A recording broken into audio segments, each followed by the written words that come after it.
Para mí es un gusto recibirlo.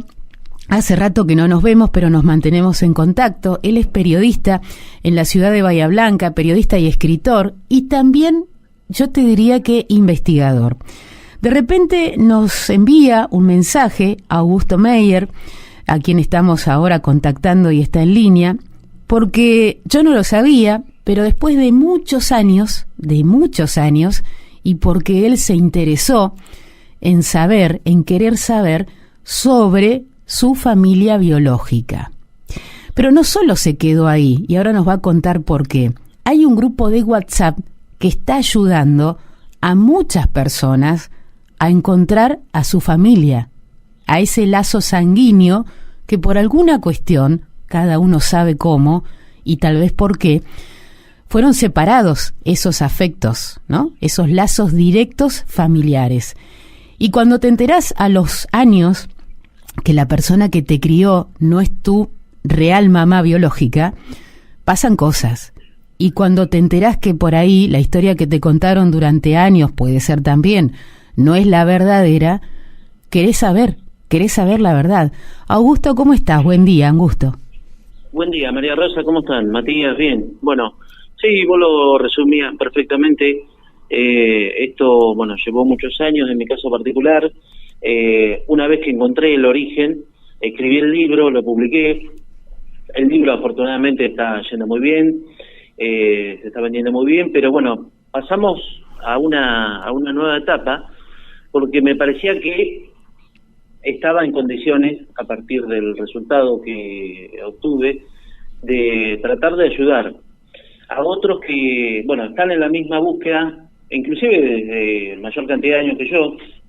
Son personas que por distintos motivos tal vez han frenado esa búsqueda, se han desalentado, han encontrado puertas cerradas, como me pasó a mí, empezando por la propia del Estado. Y me parecía que, bueno, desde ese lugar de cierta comodidad, a partir de mi descubrimiento, yo estaba en condiciones de ayudar. Pero digo, para ayudar, solo no lo iba a poder hacer. Uh-huh. Necesitaba asociarme con personas, primero que estaban detrás de la misma búsqueda, que sentían la misma empatía, y luego con personas que vienen colaborando desde hace tiempo, y muy bien, en ONGs. Augusto, te hago una pequeña interrupción. ¿Nos podés contar a todos brevemente cómo es tu historia de vida y cuándo te enterás de quién es tu verdadera mamá? ¿Cómo se dieron esas cosas? Bueno, yo desde los 8 o 9 años ya sabía que era adoptado. Bueno, me lo marcaban como algo importante, que obviamente con el tiempo yo lo fui confirmando así. A los 16 años más o menos, el dato que me dan es que mi mamá murió en el parto. Digamos, me lo dicen espontáneamente y estaré eternamente agradecido de esa información que me dieron. De allí saltamos a, bueno, ya avanzados los 40 años, allá por el 2005, que me surge el interés de conocer algunos datos que yo no tenía. No eran datos muy profundos, simplemente, por ejemplo, cuánto pesé al nacer, y bueno, y otros datos que yo los venía comparando con lo que eran las libretas sanitarias de mis 2 hijos mayores. Uh-huh. Era casi que un juego, ¿no? ¿Vos tenías los datos de nacimiento en un hospital, en una clínica? Mi acta y mi partida de nacimiento, que era toda la documentación que yo tenía hasta ese entonces, decía que yo había nacido en Bahía Blanca. Sí. No hacía referencia a ningún hospital. Bueno, obviamente una fecha. Recién mucho después pude constatar, digamos, con documentación dónde efectivamente nací, en qué hospital. En el interín, lo que me contaron que efectivamente yo había nacido en un hospital, en lo que se conocía en ese entonces como la Maternidad del Sur. Me dieron, digamos, todo oralmente, ¿no? Sí. El apellido de quién era el obstetra que me había tenido, bueno, fecha de nacimiento, hora, y esta situación de que, bueno, de que mi mamá biológica había muerto en el parto.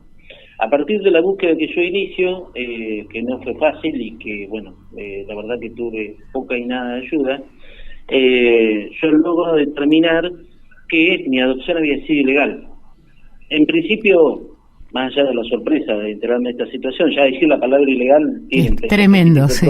Pero el tema es que yo no sabía, bueno, por qué, y al margen de eso, esa ilegalidad a mí me impedía llegar al dato que yo buscaba, que no lo buscaba por renegar de mi condición de adaptado, al contrario, sigo estando orgulloso de eso, sigo estando agradecido y orgulloso de mis padres adoptivos, pero ese dato era lo que a mí me impedía llegar a la verdad. Lo que te estoy contando es calcado de 3 millones de historias en la República Argentina. Augusto, además, cuando vos decís ilegal, empiezan a comprometerse partes y personas, a veces instituciones, que donde más tironeás del hilo, no solo hay dolor, están en pleno delito, porque acá las historias de los chicos y de los bebés, y no solo por la dictadura, sino de gente que entregó sus hijos, otros que los han vendido, algunas adopciones o entregas de bebés que nacieron en domicilios particulares y sin embargo fueron anotados con otros nombres y otros apellidos y nunca nadie se atrevió a preguntar. Vos lo dijiste, hubo todo tipo de situaciones, son matices, pero fíjate que la modalidad de lo que después pasó en la época de la dictadura con el robo de bebés y supresión de la identidad y adopciones ilegales, tuvo estos antecedentes, digamos, son en muchos casos hechos calcados. Y sin embargo, ante la ley y ante el Estado, no son tratados de la misma manera. Fíjate que nuestros casos tienen la gravedad de que prescribieron a los 12 años de cometidos. Uh-huh. Yo me pregunto qué nene, qué nena, con 12 años de edad, se va a presentar a hacer una denuncia penal, reclamando su identidad biológica. Digo, es totalmente iluso y creo que no resiste análisis de, la indefensión en la cual han dejado, te repito el dato, calculado 3 millones de personas solamente en la República Argentina, al desamparo de la ley. Es tremendo, sí. Esa imposibilidad de no poder hacer una denuncia, obviamente que se tocan muchos factores de poder. En Bahía Blanca es efectivamente lo que pasó. Cuando hablamos de poder, no nos estamos necesariamente refiriendo al municipio, ni a la provincia, ni a la nación. Nos estamos refiriendo a instituciones que tenían y tienen hoy cada vez más poder, que de algún modo se van cubriendo uh-huh. entre sí. Obviamente que muchos de los protagonistas de lo que fueron aquellas adopciones ilegales, háblese de enfermeras, médicos, parteras, funcionarios administrativos, ya no viven, no tienen posibilidad de defensa, pero esto no quita de que haya habido instituciones, organismos y corporaciones que hayan, por acción o por omisión, hecho, digamos, alguna cobertura de lo que fueron aquellas situaciones. No todos fueron partos clandestinos en casa de familia, claro. Hubo partos clandestinos en hospitales y en hospitales públicos. Qué nerviosos muchos actores de estas historias. No tengo mucho tiempo y te pido 1000 disculpas porque voy recorriendo tu historia. ¿Cómo alcanzaste a dar con la identidad de tu verdadera mamá, la biológica? ¿Y qué pasó en ese momento, Augusto? El hallazgo fue gracias, básicamente te diría, a redes sociales y concretamente a Facebook, donde yo en el 2012 ya tenía publicada mi historia, y una prima biológica me termina escribiendo, contactando. Bueno, mucho tiempo después supimos que éramos familiares biológicos, y ella lo único que me dice que su tía estaba buscando a su hijo, que había nacido el mismo día que yo decía que había nacido, en el mismo uh-huh. lugar, y que se lo habían robado. A partir de ahí, mantenemos un contacto durante años, del 2012 al 2020. En este interín, ellos fueron un poco viendo fotos mías, donde para ellos, no tanto para mí, no existían dudas de que yo efectivamente era el hijo de esa tía, que además de que le habían quitado a ese hijo, había sido el único hijo que había podido tener. Nunca más pudo quedar embarazada, por motivos que desconoce, pero no descarta que haya tenido una ligación de trompas contra su voluntad. Ella cuando dio a luz tenía 20 años, era soltera, tenía el pedido de su pareja de abortar. Ella se negó, ella, su mamá se negaron. Y bueno, después tengo la otra parte de la historia que me cuentan del otro lado, que en realidad no hubo ni muerte, como en su principio me habían dicho, ni tampoco robo, sino que hubo abandono. En cualquiera de los casos, porque estos casos, digamos, algunas de estas variantes se dan en la gran mayoría de esos 3 millones de casos. Digamos, yo siento lo mismo que sienten muchos de esos 3 millones. No importa qué pasó, eso es un asunto a resolver interno, que a veces uno no lo resuelve en el momento y tal vez no lo resuelva nunca. Lo que nosotros necesitamos son otras cosas. Nosotros necesitamos saber quiénes son nuestros familiares biológicos. Después, si nos vinculamos o no, hay distintas circunstancias que hacen que exista esa vinculación o no. Depende de las dos partes. Augusto, pero es algo que uno resuelve más adelante. No, tal cual. Uno lo cuenta así rápido, además del proceso de la investigación que vos te tomaste con absoluto respeto, te lo digo, ¿no? Sos el que resucita tu familia, de alguna manera, con las historias cruzadas y con una familia adoptiva a la cual tal vez le habrás preguntado cosas o te quedaste con esa versión hasta un momento, pero también tuviste la iniciativa propia, algo te decía que había algo más por hacer y había una mamá que estaba esperando o algún familiar esperando recuperarte. Este grupo de WhatsApp que se origina también a raíz de esta historia, ¿para qué sirve? Mirá, ya está dando sus frutos, primero por una cuestión obvia y natural de que al ingresar gente que también está buscando, que ha encontrado, que quiere ser buscado, se dan los cruces entre ellos que son por demás ricos porque hay intercambio de recetas, de tips, de historias, de datos. Como te decía, participa gente que tiene acceso a información muy importante, que puede servir para ayudar a otro. Hay gente que nació en Bahía, pero que hoy no está viviendo en Bahía, y que de repente está bueno tener algún referente en Bahía para que de algún modo trate de ayudarlo, con algún contacto, con alguna información. Se tamiza la información y de repente te encontrás con que la partera es la misma en 3 casos, y solamente hablando de 20 casos, en 3 la partera es la misma. Eso te lleva a pensar que había una organización, de que esa partera no lo hizo todo gratuitamente ni por alegría.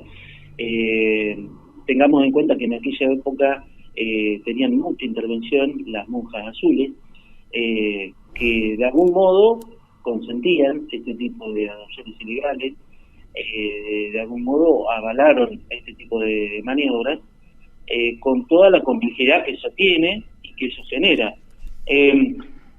Tengamos en cuenta que, bueno, hay chicos que ahora ya están en el grupo, chicos, chicas, que de repente estaban desanimados porque no encontraban nada, porque no veían que el Estado les golpeara la puerta, les tocara el timbre, que alguien les dijera, mirá, te estamos buscando para tratar de ayudarte. Yo arranqué este grupo antes con una búsqueda a nivel institucional, y en realidad no me sorprende que hasta el momento ninguna institución nos quiera acompañar. Y te digo el caso de una, porque yo me tomé el trabajo de redactar una nota, de llevarla en mano, de hacerme sellar una copia y de pedir una respuesta. Pasados 2 meses y medio no la tengo. La institución es el Colegio de Psicólogos de Bahía Blanca, que nos ha demostrado, pese a estar integrado por profesionales que se dedican, ¿no?, a tratar de encontrar algunos caminos desde el punto de vista de la emotividad, carece de todo tipo de empatía. Ni siquiera me escribieron un mensaje de texto para decirme, mira, no nos interesa, no podemos, no queremos, lo que sea. Pero Augusto, ¿por qué no fuiste por el lado de los organismos de derechos humanos, las ONG que trabajan en recuperar la vida misma, ¿no?, de las personas y su pasado? ¿Por qué los psicólogos? No, los psicólogos era una de las partes que yo buscaba, porque hay mucha gente del grupo y otras que todavía no ingresó al grupo, que necesitan eso. Yo lo necesité durante mucho tiempo, no lo tuve. Es un recurso con o sin obra social realmente ya de ese costo de difícil acceso, lo mismo que la cuestión de asesoramiento legal. 2 de las cuestiones que tienen acceso precisamente quienes tuvieron situaciones similares a las nuestras, pero que están comprendidos dentro de la época de la dictadura. Tengamos en cuenta que nosotros, por estar antes o después de la época de la dictadura, no tenemos ADN gratis. Hoy un ADN ronda los 50.000 pesos. Sí. Te puedo asegurar que la gran mayoría de la gente no tiene la posibilidad de hacerlo, porque además, muchas veces cuando vas a hacer un ADN, no tenés garantía de que esa persona con la cual vos te cruzás genéticamente sea tu familiar. Con lo cual, por ahí tenés que terminar haciendo 5 ADN. Entonces es un monto de dinero súper importante. Igual, sí, perdón, Augusto, tenés el ADN que te lo hace por una cuestión judicial. Claro, sí. Tenés la parte privada, que ahí sí no te queda otra, es como cuando teníamos en otros casos el tema del COVID, y después lo que te hace el Estado, que para muchos es esperar mucho tiempo y tal vez no estén tan seguros de la seguridad, valga la redundancia, del cuidado, ¿no? De esa prueba tan sensible. En tu caso, ¿cómo lo hiciste? ¿Por privado o por el Estado? Por privado, porque bueno, además el hecho de confiar en un laboratorio como IACA en Bahía Blanca, en principio te da la tranquilidad, la garantía de que el trabajo se iba a hacer con total seriedad y en los tiempos acordados, y efectivamente así se hizo. Pero bueno, justamente como se utilizan recursos y elementos importados, el costo se ha triplicado a lo que era cuando yo lo hice. Ten en cuenta que hay una ley que está no solo vigente, sino reglamentada, que no se cumple en lo esencial. Hay un párrafo de esa ley que dice que el Estado municipal, provincial, nacional está obligado a difundir el contenido de esa misma ley. Bueno, esto no se cumple. En absoluto, te lo puedo asegurar, creo que en ningún lugar de la provincia de Buenos Aires como mínimo. ¿Cuántos? Y es lo básico, o sea, no, si seguro. hay algo, vos tenés una ley, la tenés que difundir. Bueno, no la quieren difundir. ¿Cuántos años tenías cuando encontraste a tu mamá biológica? Esto fue en el 2021, después de hacer el ADN, después de tener una charla telefónica, después de tener una charla personal con esta mujer que era la única en los 16 años de búsqueda que se postulaba como posible madre biológica. Ella después dijo que ella estaba segura que yo era su hijo, pero bueno, yo la verdad no encontraba muchos parecidos. Después apareció una foto de mi padre biológico donde, bueno, fue ni más ni menos que mirarme en el espejo, porque realmente hay una similitud física asombrosa. Nunca había visto una persona que se pareciera tanto a mí, y mirando esa foto, más o menos con la edad que tengo hoy, me encontré que es un parecido total. La única diferencia es que él tiene una guitarra en mano y que yo, la verdad que la música la escucho, digamos, que no, estoy bastante alejado de la situación. ¿Y dónde consta? Sí, perdón. Gracias a este mismo grupo y a una de las integrantes del grupo, la verdad que hay gente muy valiosa en el grupo, desde lo humano, desde lo profesional, hay gente que lo hace ad honorem, sábados, domingos, estoy tal vez muy cerca de encontrar a una posible hermanastra mía, por parte de mi papá, ¿no? En este grupo, Augusto, si alguien conoce la historia de una persona y esa persona no se anima o está presionada para no rascar en su pasado, ¿también puede aportar? ¿Puede un tercero participar de este grupo de WhatsApp con datos de otro?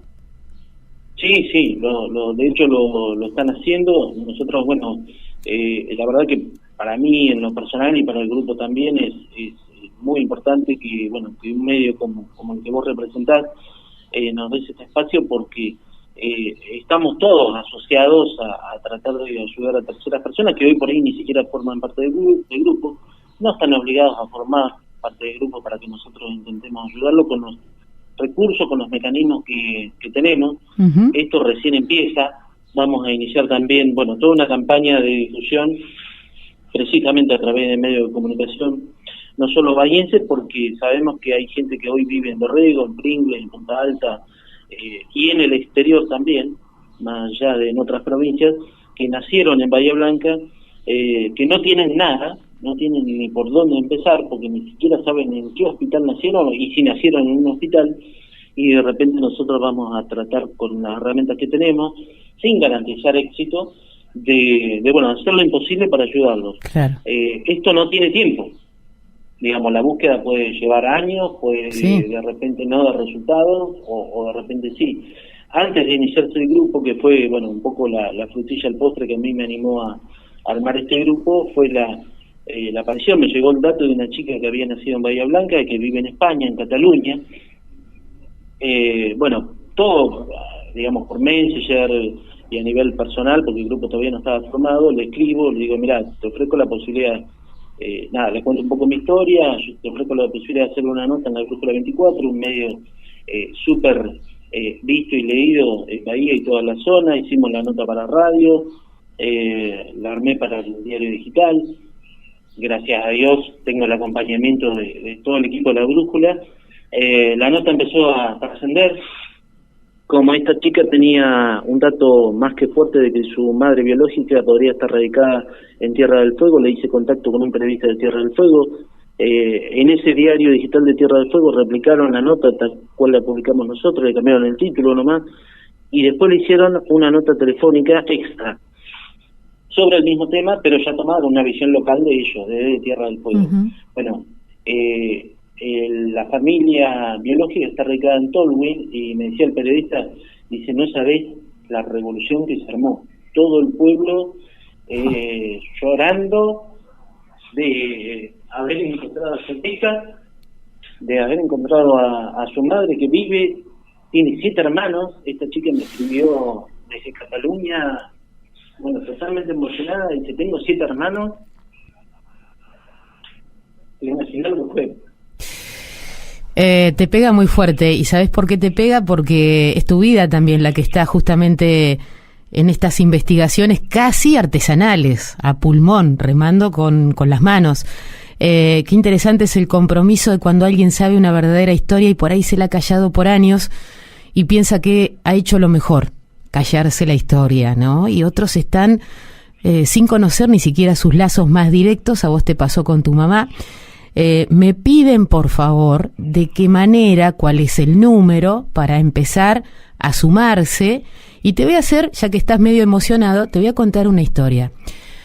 Hace no mucho tiempo, 2 chicos de Pringles se enteran de que eran hermanastros. Uh-huh. Se enteran porque, a diferencia de casi 2 años y medio de edad, la chica con el varón empezaban a formar una pareja. Y los padres, que en su momento, por una cuestión entre comillas accidental, fueron padres biológicos y lo son de estos chicos, sabían la verdad. En un pueblo de 20.000 habitantes es muy posible que alguna historia de esta se dé. Sí, sí. Cuando la chica aparece con su nuevo noviecito en su casa y se lo presenta a su mamá, la mamá se desmayó. Uh-huh.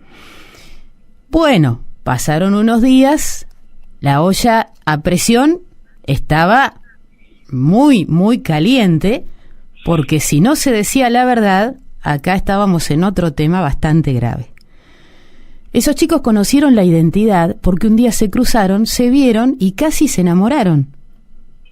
Hasta que después hubo que sentarse, fíjate las cuestiones, lo que vos tenés como historia de vida, que va por otro lado y que te llevó años, hoy te permite estar en conocimiento pleno de quién sos y de dónde venís. Pero hay tantas historias, hay gente que tiene hijos que trajo del norte y sin documentos, sin nada, como se trae un animal que adoptás tirado en la ruta. Y tienen su familia, su nombre, y no saben de dónde vienen. Y yo recuerdo haber charlado con un psicólogo, que hoy ya no está, y me dijo, ¿sabés por qué no hay que decir la verdad en este caso? Porque esa nena hoy tiene una familia. Doctor, esa nena tiene una familia. No, ahora la tiene. Listo. Sí, mirá, yo tengo, como dice el libro, ¿no? Un homenaje a mis 2 mamás. 2 mamás, 2 papás, 8 abuelos. Yo me considero un tocado por la varita mágica. El tema es que durante años este tema fue tabú, un poquito salió por el tema de los casos de la dictadura, pero los nuestros no son muy diferentes y sin embargo están tapados. Gracias a Dios, medios como ustedes, como la Brújula 24 se ocupan, pero en líneas generales no he logrado una sola nota con medio nacional. Me escriben todos los días productores de medios nacionales, de los más importantes, y todavía no he logrado una nota, pero no conmigo, no para mí. No me interesa vender libros. Yo el libro ya lo tengo pago, no va por ahí. El tema va por las historias de todos o de los demás, que es lo que estoy buscando. Para mí hubiera sido muy fácil. Yo ya cerré una parte de mi historia, yo ya escribí un libro, ya tuve 3 hijos, ya planté árboles, ya está, digamos, yo ya estoy hecho. Lo que busco es tratar de que se den cuenta de la importancia que es para los demás, y lo que me molesta sobremanera es cuando encuentro gente que no es empática con este tipo de casos, como si fuera un dato más. En realidad hay que pasar por esto, o mínimamente tener la empatía de gente como vos, para darte cuenta que no es un dato más, no es un dato cualquiera. Obvio que uno se puede morir sin saberlo, igual puede ser feliz y disfrutar de la vida, pero esto no es un dato más, y para mucha gente es frustrante, y para mucha gente se ha muerto sin conocer su origen, y tienen el derecho, como cualquier otra persona en el mundo, de conocer su origen biológico. Total. Y además te puedo asegurar que uno se pierde mucho de no conocer su origen biológico. Yo lo estoy disfrutando ahora, pero hay gente que tiene un entripado que le impide avanzar en otras cosas de la vida. Y cuando el Estado no lo ve, porque yo digo, se gasta mucho dinero en todo el país, en todos los municipios, en todas las provincias, en pauta publicitaria. Digo, está buenísimo que se hable del SIDA, está buenísimo que se hable del COVID, está buenísimo que se hable de la violencia de género, pero también se puede hablar de esto, no solo por la cantidad, que no es un número menor, 3 millones de personas, sino también por la implicancia que eso tiene. Yo digo, ¿quién tiene el derecho del Estado, de una persona, de una institución, de negarle a uno poder contarle a tus hijos de dónde venís, cuándo naciste, cómo empezaste? Yo empecé a festejar realmente mi cumpleaños el 12 de septiembre cuando me hice de una documentación que la tuve que conseguir por izquierda. ¿Cuándo naciste en realidad? No, ese día, pero yo recién lo pude saber cuando conseguí una documentación interna del hospital de muchísimo valor y muchísimo peso, hasta legal, pero la tuve que conseguir por izquierda. Claro. Tuve que comprometer a una persona que me la consiguió, a la cual le estaré eternamente agradecido, y que su nombre me lo llevaré a la tumba, porque no lo puedo comprometer. Pero ¿por qué hay que hacer ese recorrido de ilegalidad? Cuando yo lo hice todavía no existía ley. Ahora que existe ley, claro, tengo chicas y chicos en el grupo que van al Hospital Pena, hospital público de Bahía Blanca, uno de los más importantes de la provincia, y le dicen que los archivos se prendieron fuego o que se los llevó una inundación. Augusto, yo digo, ¿dónde está el Estado? El Estado también somos todos si hacemos cosas como las que vos haces. El número de WhatsApp, por favor. Es 2281 51 63 01. 2281 51 63 01. Redes sociales, Instagram o WhatsApp, como Augusto Meyer. Ubicarme a mí es ubicar al grupo. No, esto no, como dije, no lo hago por mí, es por el grupo, los que están y los que puedan estar. El que no se anima a estar, me escribe por privado. Igual lo podemos ayudar por privado. Esto no es una cuestión de cantidad. Hoy somos 18, pero si somos 2 y podemos ayudar a esos 2 o a uno de esos 2, es misión cumplida. Simplemente lo que queremos es poner el tema en agenda, no porque tengamos más derechos que nadie, tenemos los mismos derechos que todos, pero en la práctica no es así. Claro. Una vez que logremos eso, después dependerá de cada uno. El que quiera buscar, busca. Respeto sobremanera que uno busca, porque no siente que necesita buscar. Tengo una hermanastra 2 años mayor, no le interesa buscar, está perfecto. Podés empezar a buscar cuando quieras, ahora, dentro de 20 años, cuando vos quieras. De repente puede ser que un nieto tuyo el día de mañana tenga interés en buscar de tus orígenes, y también tiene todo el derecho de hacerlo, la va a tener. El tema es que el tiempo que pasa también es cierto, ¿verdad?, que huye. Claro. Augusto, 2281. ¿Característica? Es de Azul. De Azul. Donde estuve hasta hace 2 años, bueno, Bien. no me he logrado despegar. No, Además, está bien. La mitad de mi vida transcurrió en Azul. 2281 51 6301 51 6301. Te agradezco este ratito, te agradezco tu historia. Y bueno, si por ahí acá en Pringles también tenemos estas historias, si alguien puede necesitar este número para comenzar a la búsqueda o para sentirse también contenido en una búsqueda que viene de hace rato, 2281 51 6301. Augusto, muchas gracias. No, por favor, gracias a vos, María Rosa, porque bueno, no es la primera vez que tenemos que predisposición, así que un abrazo a todos. Que estés bien.